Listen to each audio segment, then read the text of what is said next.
gonna hear me today. I was in Iraq 3 days before the bombs fell in '91. There were Muslim Sunni mosques. There were Shia mosques. There were Christian churches and Jewish temples and synagogues. And even under Saddam Hussein, there was peace among them. Isn't that right, Brother Baghdadi?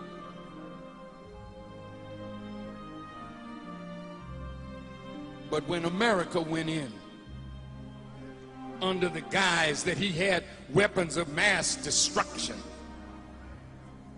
did they find any? So what was shock and awe about? You want to bring Gaddafi before the International Criminal Court? What about Bush? What about Rumsfeld? What about a government that lied to the American people and caused the lives of hundreds of thousands to be lost?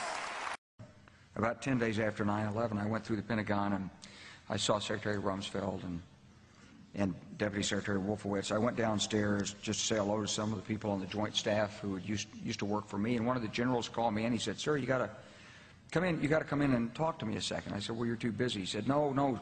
He says, "We've made the decision. We're going to war with Iraq." This was on or about the 20th of September. I said, "We're going to war with Iraq. Why?" He said, "I don't know." He said, "I guess they don't know what else to do." So I said, "Well, did they find some information connecting Saddam to Al-Qaeda?" He said, No. He says, "There's nothing new that way. They've just made the decision to go to war with Iraq." He said, "I guess it's like we don't know what to do about terrorists, but we've got a good military and we can take down governments." And he said, "I guess if the only tool you have is a hammer, every problem has to look like a nail." So I came back to see him a few weeks later, and by that time we were bombing in Afghanistan. I said, "Are we still going to war with Iraq?" And he said, "Oh, it's worse than that." He said, he reached over on his desk, he picked up a piece of paper, and he said, I just got this down from upstairs," meaning the Secretary of Defense's office, today, and he said, "This is a memo that describes how we're going to take out 7 countries in 5 years, starting with Iraq and then Syria, Lebanon, Libya, Somalia, Sudan, and finishing off Iran." Early on Tuesday, striking around Muammar Gaddafi's residential complex. We joined the United Nations because we wanted the charter to be like that. It says that the armed forces only use it when it is a common interest to all nations. But after that, what happened? 65 wars broke out after the establishment of the United Nations and after the establishment of the Security Councils, and after this establishment, 65, and the victims are millions more than the victims of the Second World War. Are these wars and the aggressions and the force that was used, the power in the 65 was in the interest of the common interest of all of us? No, it was in the interest of one country or 3 countries or 4 countries or 1 country, but it was not in the interest of all the nations. The coalition said destroying Gaddafi was not their goal. Then why bomb his palaces? Now some officials have claimed that eliminating him was in fact their goal.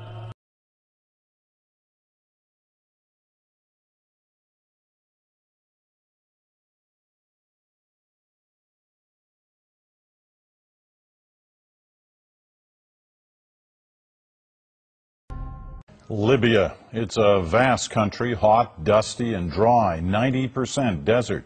So you may be surprised to know there's a huge river flowing beneath it, a vital source of drinking water for Libya's cities, a man-made river that could one day even turn desert into farmland.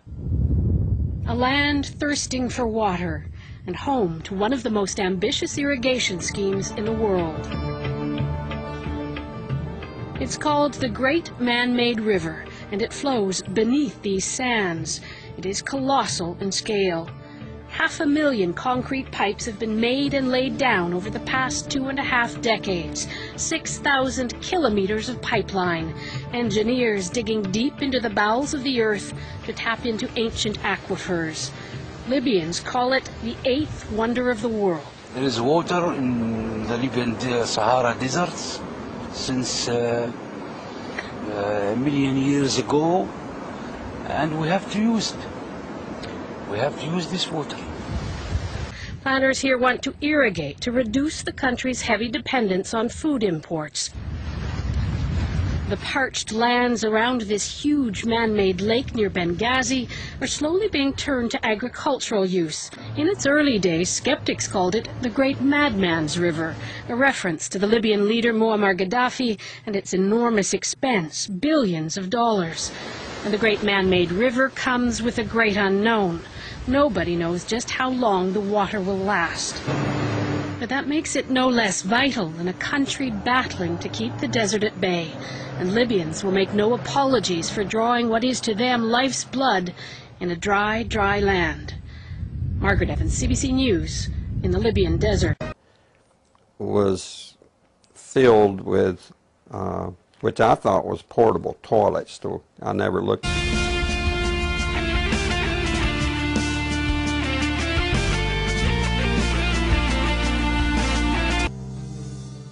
You will see that the rebels have new foreign weapons which were not adopted by the Libyan military forces. Foreign instructors, foreign weapons, foreign money, foreign scenario, but native blood.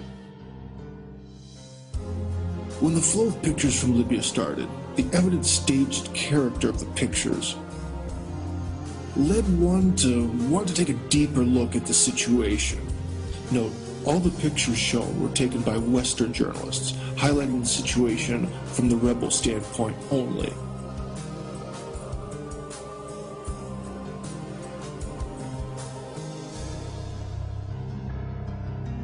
And from the very first frames of film it hit me, the weapons and equipment of those rebels simply could not have been so massive in number and so brand new.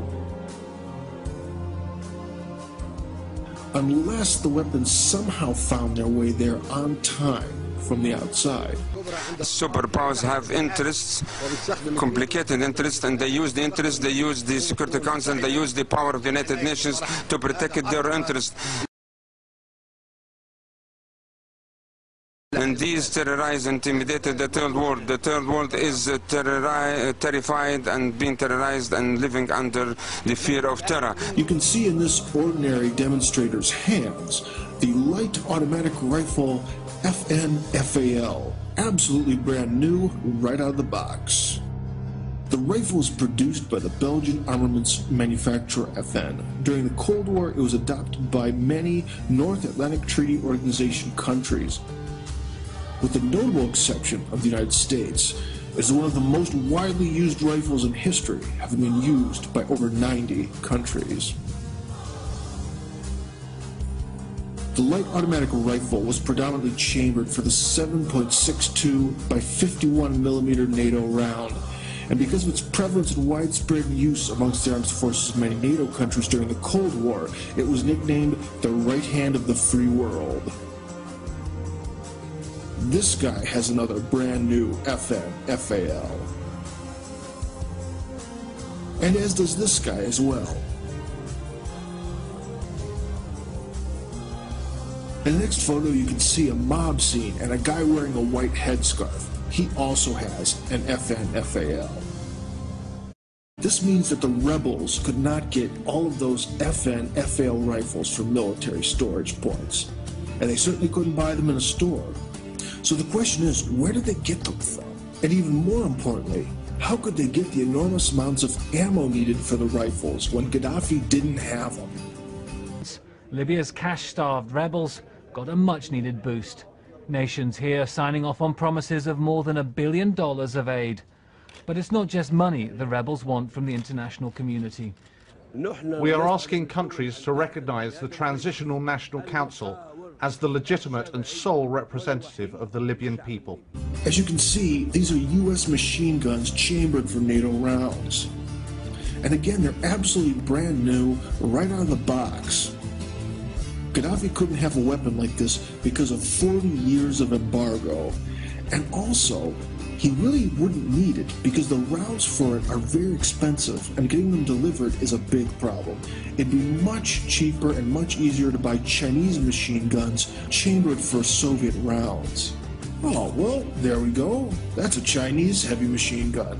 But this picture is interesting not because of the machine gun itself, but because of the fact that the machine gun is again brand new, right from the plant, as well as the instructors who are teaching the Libyan fodder how to use the weapon. And now can you see what this is hinting at? Normally machine guns don't come with their own instructors to teach you how to use them. Libya's cash-starved rebels got a much-needed boost. Nations here signing off on promises of more than $1 billion of aid. But then again, machine guns alone don't win a revolution.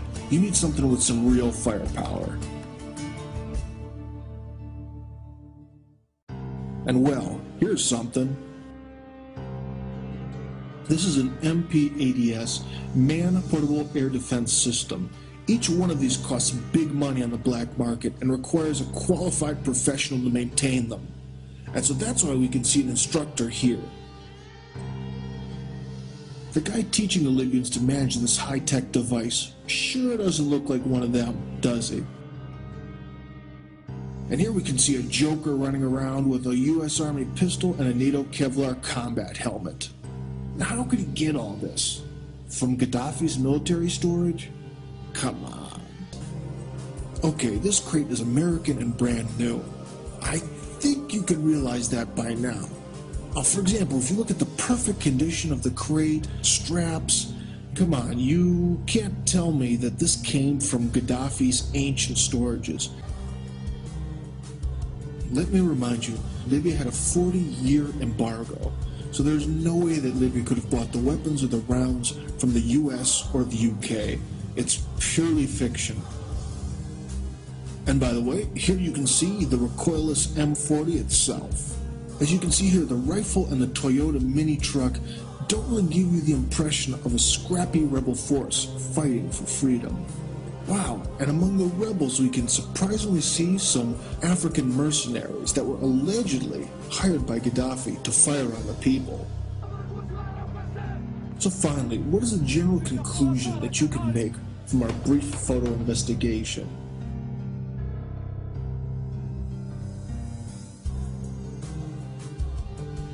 Well, we can see a lot of brand new NATO weapons. Foreign instructors, American ammo, new uniforms and equipment, and a suspiciously large amount of non-Libyan mugs. Do you know what this looks like? You're absolutely right. It definitely looks like a well-organized coup from abroad. The foreign managers have brought the people, provided the brand new weapons, instructors, and equipment, all to the young people in Libya. Naive young people who work for free drugs, dope, and just the rush of being a revolutionary. Well, maybe you still don't believe me. You've taken a look at all the photos, and there's still some doubt. Well, let me show you one last photo. This is what a real desert fighter looks like. No clean NATO weapons, no shining brand new American ammo from unopened boxes, and no Kevlar vests from Europe. Just some rags, an old gun, an axe, and the will to fight. That's what you see there, and that's what everyone fighting should look like. So what's your opinion now? Do you really think all those people in the previous photos are real common demonstrators? This is a memo that describes how we're going to